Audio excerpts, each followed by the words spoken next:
সময়টা ছিল ১৯৪৭ সালে ব্রিটিশ ভারতের বিভাজনের পর জন্ম নেয় দুই দেশ, ভারত ও পাকিস্তান।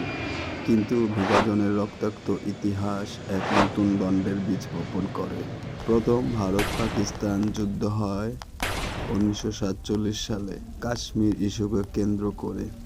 এরপর ১৯৬৫ ও ১৯৭১ দুটি বড় যুদ্ধে জড়ায় এই প্রতিবেশী দুই দেশ। ১৯৭১ সালের যুদ্ধ ছিল সবচেয়ে গুরুত্বপূর্ণ।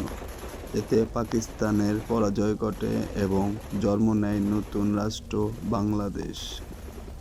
এই যুদ্ধগুলো শুধু ভূখণ্ডের জন্য নয়, ছিল জাতীয় পরিচয়, গর্ব ও রাজনৈতিক আধিপত্যের লড়াই।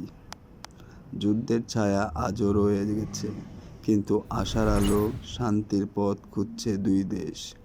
এখনো একটি কথা রয়ে যায় সবার মনে, কবে হবে এর শেষ?